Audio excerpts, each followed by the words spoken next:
एक बात मुझे आपको नोट करवानी है, 15 जून से आज की बात का टाइम बदलेगा। जो शो 9 बजे होता है अब 8:30 बजे से शुरू होगा। मैंने तो नहीं कहा, भारतीय जनता पार्टी ने तो नहीं कहा भाई ईवीएम खराब है। अरे मैंने तो नहीं कहा आता है भाई, कैसी अरे बात भाई कर साहब रहे ये क्या हो गया, इनको रोको भाई, भारतीय जनता रोको। पार्टी विरोध कर रही थी, ईवीएम रोको भाई, दबाई थी। रोको, एक गजब बात है। भारतीय जनता पार्टी विरोध करती, प्राची को बताइए, इनकी याददाश्त सही करवाइए, दही चीनी खिलवा के पीछे का मेमोरी लगवाइए अच्छा इनको। ठीक है, आपने याद दिला दिया ना, याद आ गया होगा, बोले। अब उसको बाईपास कर देंगे अभी, देखिए।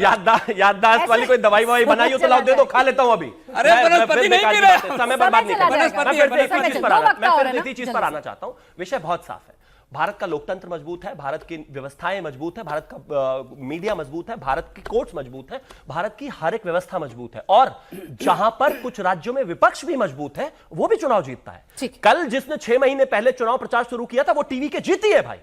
तमिलनाडु में हम नहीं कर पाए, केरला में जीते हैं वो लोग, पंजाब में आम आदमी पार्टी जीती है, दिल्ली में 3 बार जीते हैं, इसके अलावा छत्तीसगढ़ में भी वो जीत के गए, मध्य प्रदेश में भी वो जीत के गए, राजस्थान में भी वो जीत के गए। लेकिन जैसे ही चुनाव हारते हो रोना शुरू कर देते हो। ठीक है अनमोल जी, बस करो भाई। अनमोल जी, बीजेपी जितनी तैयारी चुनाव जीतने की करती है, विपक्ष उतनी ही तैयारी हार के बहाने ढूंढने की क्यों करने लगता है? देखिए, चुनाव की तैयारी बीजेपी भले ही कितनी भी कर ले, लेकिन इनका असली चेहरा तो देश के सामने आ ही गया। आपने कहा था कि भाई पहचानता नहीं था कोई 2017 से पहले योगी जी को, आज तो पूरा देश पहचान गया। योगी जी को क्या, आज भाजपा को पूरा देश पहचान गया। ये वो पार्टी है जो राम नाम पे वोट मांगने आई थी और फिर इन्होंने चंदा चोरी किया, दान पात्र में चोरी की, जमीन घोटाले में चोरी की और पकड़े गए। अभी अयोध्या के दान पात्र में चोरी पकड़ी गई है। उनके जो गोपाल जी भाई साहब हैं, कोई नंबर 2 पे हैं, जो चंपत राय के, और पूर्व लेखा प्रभारी महिपाल सिंह, उन्होंने बताया है कि सीसीटीवी कैमरे में इन्होंने चोरी की है। ये वो लोग हैं जिनके राज में उत्तर प्रदेश बीफ एक्सपोर्ट में नंबर 1 बन गया। 50,000 गायें काटी जा रही हैं रोज इन राम भक्तों के राज में, इन सच्चे पक्के हिंदुओं के राज में। ये वो भारतीय जनता पार्टी है जिसमें 250 करोड़ रुपए डोनेशन दिया है बीफ एक्सपोर्ट कंपनी ने इन्हें, जिसके बेसिस पे चुनाव लड़ते हैं। ये शिक्षा पे चुनाव नहीं लड़ते, ये अस्पतालों पे चुनाव नहीं लड़ते, ये बिजली पानी पे चुनाव नहीं लड़ते। घंटों घंटों के पावर कट हो रहे हैं आज यूपी में। और कौन बता रहा है? इन्हीं के विधायक, लखनऊ सरोजनी नगर के एमएलए राजेश्वर सिंह, लखनऊ नॉर्थ के एमएलए नीरज वोरा, रायबरेली के एमएलए अशोक कुमार। कह के थक गए जी, लोग जूता मारेंगे, मुख्यमंत्री जी हमारी बात सुन लो, आज भी बिजली काटी जा रही है। तो जो राम नाम पे वोट मांग के आए थे, उनका असली चेहरा आज देश के सामने आ गया। इन्होंने दूसरा ये कहा कि भाई जो मैच फिक्स हो उसमें खेलना क्यों चाहिए। तो भाई अगर तुम्हें पता है कि आपने तालियां भी बजाई, अब इनसे कोई ये सवाल पूछे कि देश में 60 करोड़ युवा हैं, 93 बार पेपर लीक हो चुके, करोड़ों युवाओं का भविष्य गर्त में है, बार बार पेपर लीक हो रहे हैं, वो क्यों बैठे पेपर में? फिर ये बताओ उन्हें क्या आप आश्वासन दोगे? दूसरा आपने कहा कि जी क्योंकि मैच फिक्स है तो क्यों बैठे।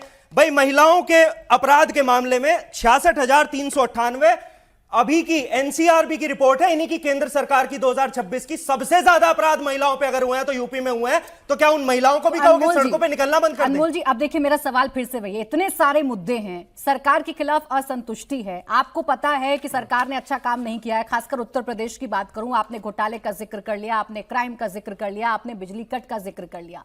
तो पहले से ही आप लोग ये क्यों तय करने लगते हैं कि बीजेपी अगर 27 जीत गई तो देखिए फिर पूरे देश में चुनाव नहीं होगा? बहाना क्यों खोजने लगते हैं? कॉन्फिडेंट होकर कहिए ना कि इतने सारे मुद्दे हैं, हराएंगे हम इनको। मैं लोकतंत्र में रहता हूं, हम सब लोकतंत्र में रहते हैं, हम चाहते हैं हम चुनी हुई सरकार पे भरोसा करें।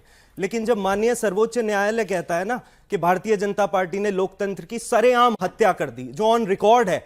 आज ही इनके प्रवक्ता कह रहे थे, चुनौती दे रहे थे एक शो पे एक प्रवक्ता इनके, कि अगर ऐसा कुछ बयान मिला तो मैं आज के बाद डिबेट पे नहीं आऊंगी। आप गूगल करके देख लीजिए, सारे पढ़े लिखे युवा हैं।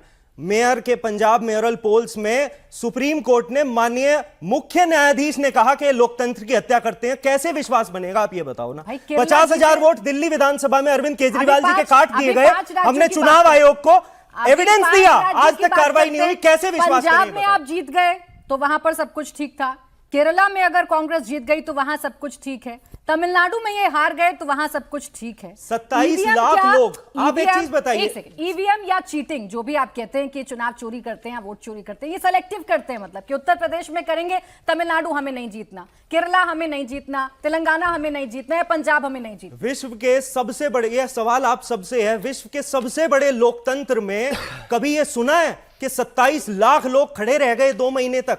19 एपेलेट ट्राइब्यूनल सुप्रीम कोर्ट ने बनाए वेस्ट बंगाल में, कि वो कहते रह गए कि हमें वोट डालने का अधिकार दिया जाए, हमारा संवैधानिक अधिकार है। उन्हें वोट डालने का अधिकार नहीं दिया गया। क्यों नहीं दिया गया? क्या कारण था? कैसे जनता के मत का पता चलेगा लोकतंत्र में अगर उनका वोट का अधिकार छीना जाएगा? चुनाव आयोग कहां सो रहा था?